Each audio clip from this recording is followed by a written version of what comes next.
13 जनवरी 2026 UGC ने नए नियम लागू किए। नए नियम लागू करने से पहले यूजीसी ने कभी स्वयं के विषय में विचार किया कि यूजीसी के पास कितने योग्य अध्यापक हैं? हर वर्ष हजारों विद्यार्थी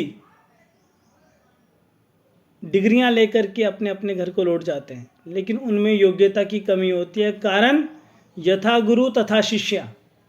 और यूजीसी में बहुत से ऐसे अध्यापक कार्यरत हैं जिनमें योग्यता की कमी है, और उसके प्रत्यक्ष प्रमाण हम और हमारे साथ हजारों की संख्या में ऐसे विद्यार्थी हैं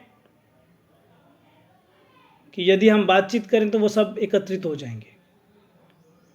ऐसे ऐसे अयोग्य अध्यापक रहे हैं जिन्हें सामने रखी हुई पुस्तक पढ़ना नहीं आती थी, और वर्ष भर में केवल मात्र पुस्तक का 20% पढ़ाते थे, और जो परीक्षा होती थी ना, वो पूरी पुस्तक से होती थी। अध्यापकों की अयोग्यता के कारण योग्य विद्यार्थी नहीं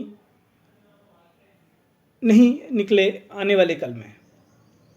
और मैं आपको सच बताऊं तो यहाँ पे हमारे परिसर में एक यंत्रशाला होती थी, जिसके यंत्र भी 1,88,000 रुपये के उस समय मंगवाए गए थे। उसके बाद और भी यंत्र मंगवाए गए, लेकिन आज दिन तक अध्यापकों को वो यंत्र स्वयं देखना नहीं आते, वो विद्यार्थियों को क्या ही दिखाएंगे। और एक विद्यार्थी 3 साल में ग्रेजुएशन करता है, 2 साल में मास्टर डिग्री करता है, और उसे लालच दिया जाता है कि आप दूसरी मास्टर डिग्री भी करिए, उसमें आपको ये सब सिखाया जाएगा। और इसी तरह से जीवन के 7 साल एक विद्यार्थी अपने विषय में बर्बाद करके जब यूजीसी के परिसरों से बाहर निकलता है तो उसे क्या ही मिलेगा, उसमें क्या ही योग्यता रहेगी। क्योंकि जब अध्यापकों में योग्यता नहीं है तो विद्यार्थियों में योग्यता कहाँ से आएगी। तो यूजीसी को पहला नियम तो ये बनाना चाहिए कि अपने अध्यापकों की पुनः परीक्षा लेनी चाहिए। जो काबिल हैं उन्हें नौकरी पर रखा जाए, जो अयोग्य हैं उन्हें तत्काल नौकरी से बर्खास्त किया जाए। क्योंकि मैं आपको प्रत्यक्ष प्रमाण देता हूं कि 40 मिनट का एक पीरियड अध्यापक पढ़ाने में सक्षम नहीं होते थे। जब हम उन्हें अच्छे से पढ़ाने को कहते थे तो वो क्लास से बाहर भाग जाया करते थे और जाके प्रिंसिपल को शिकायत करते थे कि ये हमें तंग करते हैं, हमें पढ़ाने नहीं देते। भाई आप पढ़ाओगे क्या, आपको आता ही कुछ नहीं है। और वो दूसरे दिन कहते थे कि कोई दूसरा अध्यापक जाए वहाँ पे, और बाद में प्रिंसिपल सर कहते थे कि जो है उससे आप काम चलाइए बस।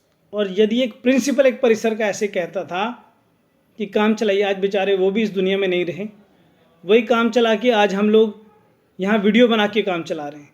अगर योग्य अध्यापकों के पास हम भी पढ़े होते तो आज हम भी किसी क्षेत्र में नौकरी कर रहे होते। कहते हैं यथा गुरु तथा शिष्य। और ख़ास करके जो विषय हमारा था, आज भी हम कहते हैं कि उस परिसर में अध्यापकों में योग्यता की कमी है। और एक बार तो 2012 में परिसर में हड़ताल की गई थी। 14 दिन हड़ताल चली थी, और 14 दिन हड़ताल के बाद जब शिमला यूनिवर्सिटी के रिटायर्ड वाइस चांसलर आए थे और भी कुछ 1-2 लोग आए थे, जब हमने उनसे कहा कि आप इन अध्यापकों को यहाँ से इनका स्थानांतरण क्यों नहीं करते, तो उन्होंने कहा कि स्थानांतरण में हमारा 2-2.5 लाख रुपया खर्च होता है। तो हमने उनसे यह प्रश्न किया था कि आप अपने 2-2.5 लाख रुपया कह रहे हैं कि स्थानांतरण में लगता है, तो ये जो पिछले 30 साल से एक ही कुर्सी पे बैठ के बच्चों को पढ़ा रहे हैं और 30 साल में एक भी योग्य विद्यार्थी पुनः इस परिसर में अध्यापक बन के नहीं आया, तो वैसे परिसरों का, वैसे अध्यापकों का विद्यार्थियों को क्या लाभ। ठीक है। और उसी दिन शाम को जब 5 बजे ये लोग दिल्ली गए और रातों रात पूरे परिसर के अध्यापकों को ट्रांसफ़र किया गया था, केवल एक बीएड के एचओडी को छोड़ करके। आखिर कमी थी ना अध्यापकों में, तो रातों रात पूरा स्टाफ चेंज किया गया था। और अगले दिन जब हम आए तो सारे अध्यापक नए थे, विभागाध्यक्ष तक नए थे। तो सर्वप्रथम अब ऐसा मत करिए कि नए कानून बनाइए, सबसे पहले ये कानून बनाइए कि आपके अध्यापकों में योग्यता कितनी है, कितने अध्यापक है जो 40 मिनट का पूरा पीरियड लेने में समर्थ हैं। केवल मात्र वो मत पढ़ाइए जिससे परीक्षा उत्तीर्ण हो, और वो भी किसी भी पुस्तक का केवल मात्र 20% पढ़ाया जाता है, केवल मात्र 20%, और वही अध्यापकों को आता है, उससे ज़्यादा आता भी नहीं है।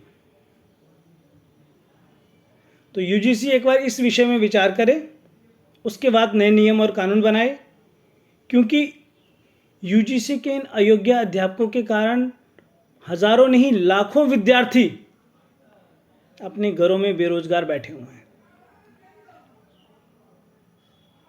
तो बहुत कमी रही है, और हम हर वर्ष जाकर के दिल्ली से अध्यापक लाते थे वाइस चांसलर से मिलके, और वो भी उसे स्थायी नियुक्त नहीं किया जाता था, अस्थायी नियुक्त किया जाता था।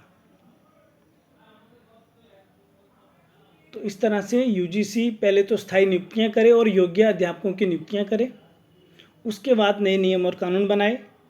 फिर हम स्वागत भी करेंगे उन नियम और कानूनों का, क्योंकि हमारा भविष्य अंधकार में रहा, वो अभी भी है। आने वाले कल में विद्यार्थियों के साथ और अन्याय ना किया जाए। तो इसी के साथ अब हम वीडियो को बंद करते हैं। यूजीसी सर्वप्रथम अपने विभाग में जितने भी अध्यापक हैं उनकी एक बार पुनः परीक्षा कराए, और उनकी जांच की जाए कि उनमें कितनी योग्यता है और कितने अयोग्य हैं, और अधिकतर अध्यापक अयोग्य निकलेंगे, मैं गारंटी के साथ कह सकता हूँ। और विषय यदि आप देखें तो कभी आइए परिसर में, सिद्धांत ज्योतिष की एक क्लास अटेंड करके देखिए, अध्यापकों की योग्यता उसी टाइम पता चल जाएगी। धन्यवाद। जय हिंद, जय भारत।